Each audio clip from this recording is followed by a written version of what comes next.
If you've got lower back pain or sciatica that keeps coming back, you're having flare-ups for no apparent reason and doesn't show any signs of getting better, then today's simple hack is going to help you start to finally understand the reason why and, more importantly, do something about it. If you're new here, welcome. I'm Michael Fatika, the lead osteopath and spine specialist here at Back in Shape, and we help people around the UK and all over the world fix their back pain from home and get back in shape for the long term. And today we're going to explain what these things are and, more importantly, how you can do this awesome test at home to immediately start to improve things. The first thing we need to understand is the source of the actual problem itself. And whatever the specific nuances of your diagnosis, if we've got an injury to the lower lumbar spine, commonly L4-5 and L5-S1, this could be disc herniations, bulges, spondylolisthesis, minor strains, facet joint problems, etc., then we have a loss of integrity to this joint. It's not going to work as well, and we're not going to be able to use it as effectively without it moving in the wrong direction or straining or catching in those sorts of peculiar ways. Just like if we've got knee or ankle instability as a result of some sort of sprain or strain there too. Unfortunately, in the cases of a lower back injury, we can't protect that area in the same way in which we can if it was a knee or ankle strain or sprain. We might have those limbs in the cast. We will have the other limb taking extra load. We might even have some crutches to help us get around. All of these things aid the process of calming that area down so it can undergo its repair and regeneration process without being interrupted by the mundane daily activities that we have to do, that we often aren't thinking about while we're doing them. The lower back simply isn't something we can brace effectively with external apparatus or supports or other things to protect it. It's something that we have to live with. So whether we're getting up out of bed in the morning, whether we're getting in and out of the car, picking up a toddler, putting them in the bed, going up and down stairs, carrying the laundry, or just carrying ourselves, all of these things have the chances of putting extra strain through that injured section in the lower back. And most of the time, these flare-ups, as you'll well know, will happen doing mundane things. It's nothing crazy. You might be you turned around in the kitchen to grab the kettle, or you suddenly got up out of the chair to go and get the doorbell. It's these little things where we're not controlling that movement that these weaknesses happen. And it would be no different if we didn't have that cast or support on our leg while it's injured. That would also be injured or aggravated when we go and move suddenly, putting weight on that. It's only the virtue of the fact that we've got maybe a support or a brace or a crutch that prevents us from accidentally putting load on that area. While it is important to recognize that the injury, the objective tissue damage to the lower back when we have these little flare-ups is not going to be as severe, because of the peculiarities of the lumbar anatomy, the fact that unlike the ankle or the knee, for example, we have finite spaces in here. There's only a certain amount of space for inflammation to build up. So when we do have these flare-ups, we find that the inflammation fills these holes very, very quickly, and we suffer sometimes very significant pain, soreness in the lower back, numbness, tingling, shooting pain down the leg in the cases of sciatica. The symptoms are very real, even if the significance or the objective level of the actual tissue damage is not. And that's always important to understand, or at least have in the back of your mind when dealing with these things, as we'll get onto next with regards to the consequences of these consistent flare-ups. The main issue with these seemingly random flare-ups is really twofold. And there are other reasons or other issues with these flare-ups, but the very first one is how it affects us up here. Simply the mental impact. Constantly having flare-ups for no reason, especially if you were someone that was able to do hiking, walking, be out and about, doing sports, and all these other sorts of things, and you still want to do those things, right? The mental of going, I can't even move around my house without flaring my back up, can be really debilitating.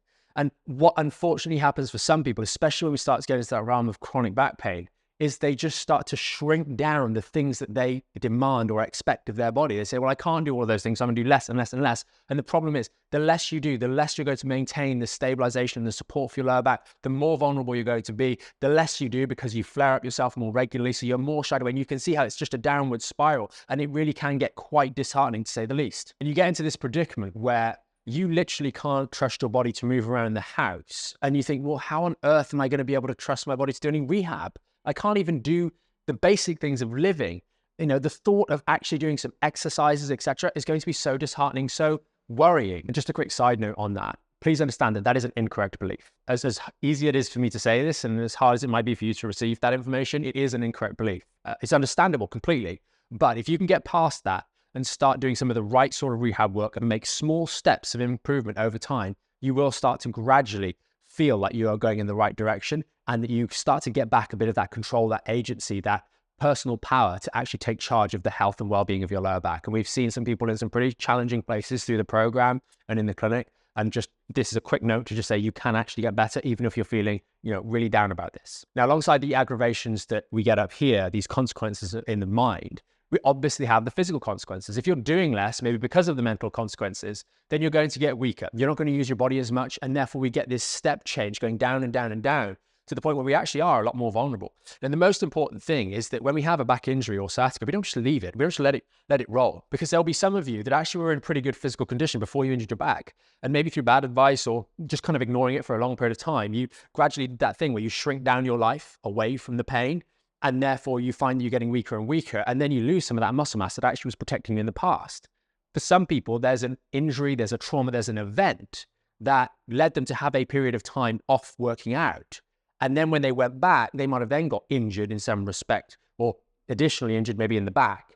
And then they struggle because they've lost that muscle mass that maybe was protecting certain areas of the lower back and supporting it, managing some of these issues that have been there in the background for a long period of time. And now it's a problem. So now with all that out of the way, this tool, and we needed to cover that first so you understand, why this tool is so important. It's going to be there with you every single day so you can help yourself. And it's using a simple bit of household sticky tape. Nothing special. We can all get it. We've probably even got it lying around the house. So go and grab some if you do have some. And all we want is about a 3 to 4 inch length of tape. And the reason we use this tool is because it helps you in starting to develop what we call this database of reasons. These reasons that you can start to stack up rather than things you can't do, things you tried to do and caused you pain. You're actually starting to get this database of things you now can do that don't cause you pain. Maybe it's that you don't get pain until you've been doing X number of reps plus 5, well, 10 reps, let's say. Maybe after a couple of weeks, you can do 15 reps. And maybe you're starting with 5 kilos and now you can do 15. But building up that database is really important. And what we're going to do with this tape is we're going to use it to help us with daily activities to realize that, oh, that was flaring my back up, that was flaring my back up, that was flaring my back up. And now they don't. And that starts to build this database for you to actually have confidence that you can move forwards. So the big reason that we're using the tape here, and we're going to be putting it down in the lumbar spine here, this section from the orange, which is your sacrum, up a couple of segments through the lumbar spine to maybe sort of L1, L2 section. So about 3 to 4 inches or so when you're stood nice and tall. Is because when you have an injury to the joint, you've injured invariably the ligamentous structures, etc. Those very structures that through their stretching and their function, they send signals back into the spinal level, into the brain, to tell you where that joint is in space and time. And one of the things that we see time and time again in patients and members is that because there's an injury, maybe much like other injuries in the knee and the ankle, etc., you don't have a very good gauge. That mechanism of feedback, proprioception of where the joint is in space and the control of that is impaired because of the injury. And probably, as we often see, because actually we haven't really built up that coordination in the first place. So the tape here is going to actually act as a surrogate. It's an extra sensor. We often say it's like having a reversing camera on your car. Just that extra bit of information or sensors that gives you something to rely on as you're doing some of these movements to know if you are actually moving in an appropriate way, because often people feel helpless at home. You don't know if you're doing it right or wrong. And this tape can help you start to have a little bit of certainty about whether you are doing this thing correctly or incorrectly. So in terms of finding the right space to put this tape on, we ideally would have a volunteer, so someone around the house is going to help you with this. And you're going to stand nice and tall. You're going to take that 3 to 4 inch piece of tape and you're going to find the bony bits at the base of your spine. Those 2 bony bits are these bits right here. And you'll notice they are not where we want to start the tape. If we put it here, it's going to stretch anyway, just through the movement of the buttocks and the gluteal area, right? So we want to come up about 1.5 centimeters, maybe 2 centimeters max, and that's going to hit us right at the bottom of the lumbar spine. And we must be stood with good posture, not extreme backward bending, but good posture. And then what the person is going to do ideally is stick that tape along this section of the spine here and just press it down. And you'll see there'll be some wrinkles in the tape where it's stuck nicely to your skin. And now you're ready to go. Now, it's important to note the tape is not going to stop you doing anything. Please don't use any specialist physio tape or anything like that, because quite frankly, it's an unnecessary expense unless you've got some lying around that place. And we don't want this as a permanent thing, right? We want to start learning. So we're going to use the tape periodically, and then you're going to try and do things without using the tape. That's the whole idea, right? You don't live with tape on you. That's very important. But what you're going to do once you've got this tape on is you're going to start moving around the house. You're going to go up the stairs. You're going to get in a chair. You're going to get out of a chair. You're going to go get in the car. You pick up your toddler, put them down again. All these different sorts of activities. Go and wash your hands in the sink. Something that you might not think about. But start to realize how often you are just going boom, boom, boom, rounding that lower back and aggravating this area, an area that needs a degree of stability right now so it can go through that natural healing process, because so many of us with long-standing lower back pain or sciatica have an issue with constantly flexing this area. Not to mention the simple fact that so many of you are unfortunately given movements like sciatic flossing, like knee hugs, like child's pose, that further around this area, when in actual fact, we need to just hold this thing steady so it can start healing properly again and restoring a degree of integrity to the natural backward bending curve, what's called the lordosis, in the lumbar spine. So now you've done this test once. Hopefully you've maybe paused the video, given it a go. You see what I'm talking about, right? Go and just do this periodically through the day, a couple times a week. Maybe even do it when you're doing your exercises. We've got a great video where we talk about using this particularly for learning how to squat correctly and vital movement. But hopefully you're going to start to realize that so often you're doing these little movements that can be these little aggravations that then cause this flare up and this disproportionate pain you're experiencing and exacerbation of the symptoms as well. And if we can start to be more aware of that, we're going to start to build the good habits. For example, if you're washing the dishes, so many of you will just crane over rounding your lower back, and this is going to put pressure on the lower back. Instead, what you're going to do is you're going to engage your core. You're going to feel that tape, make sure it doesn't pull, and then you're going to hinge at the hips as you go forward, maintaining a nice neutral spine. And sure, when you're there for long enough, it will start to fatigue because the muscles will, but you won't be putting that lower back in this horrible curved forward, bent forward position, focusing strain through the L5-S1 segment that's injured. Instead, the whole of your spine will be in the most efficient position for load bearing and then doing the task, because at the end of the day, you've still got to do it, right? So it's about finding these different activities and trying to be as strict as possible in the short term with your alignment to maintain that neutral, and the tape test is really going to help you do that. Now, for some things, it's not going to be practical to completely eliminate that. It might be, putting your shoes on. You've got to go down somehow, but standing up with straight legs and rounding yourself over and then coming back up again might seem like an easy thing to do. But that is not a smart habit to build. And admittedly, if you're going down on one knee to tie your shoelaces, there's going to be a little bit of rounding. But the volume, the amount of rounding that takes place, if we do it in a smarter way, or bring our leg up, place it on the chair or something like that, or use a shoehorn perhaps. This is all about thinking about how can we minimize that pull of the tape on our lower back. And for some things, we can completely eliminate it. Hopefully, many of them we can. But other things, it's going to be more of a negotiation. We do the best we can. For example, if you've got a toddler, there's only one way you're going to be picking them up off the floor. And you can make it as best as you'd like to, but if they ask you to pick them up, or you need to cross the road or put them in the car seat, you're going to have to do it. So it's just a case of being more aware of these things, because probably up until now, you really haven't. You knew it hurt, you didn't know why. So a couple of final things to talk about here with regards to the long term. Now, in the short to medium term, as you're learning this stuff, you need to be overly rigid. You need to be a little bit stiffer than you would otherwise like.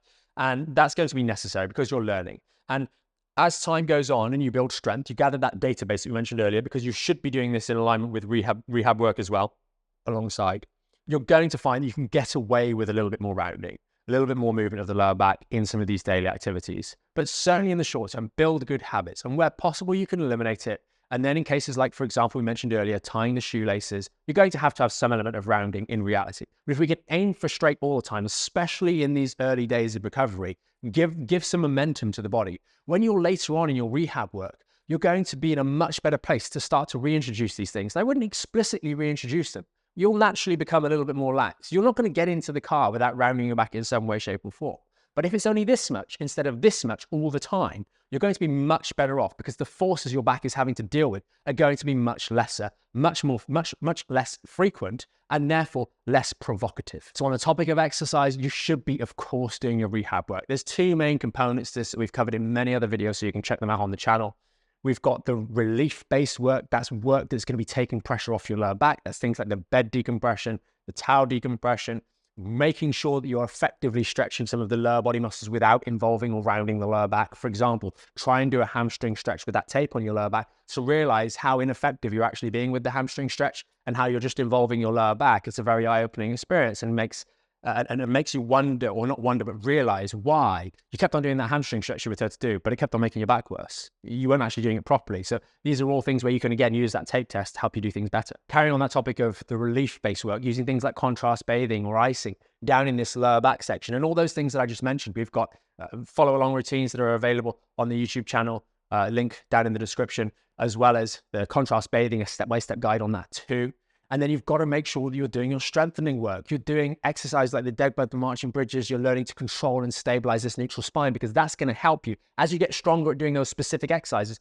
the stuff that we've discussed in today's video, you're going to be better at executing that, right? You're going to have better control over your core, over your lumbar spine, so that it doesn't start moving all over the shop when you're doing those other daily activities. It's essential. You must do that from day one. And then movements like the squat, the hip hinge, etc., to really build up strength and stability in that lower back. And if you're doing that right, you'll find you get away with a little bit more. Not that you should seek to get away with more, but you will find that as you build better practices, you're doing a relief-based routine, you're occasionally but frequently using that TAPE test through daily life activities and maybe as a spot check for some of your exercises, you'll build back the resilience in your lower back. We've seen it work time and time again. It takes a bit of time, but as you get better at doing these things, you'll find that relief comes. The frequency of those flare-ups starts to massively diminish. The risk of flare-up massively diminishing. And if you are unlucky to have one, the speed at which you recover from said flare-up is massively, or the time frame it takes is massively reduced or massively sped up. So hopefully you found this particular video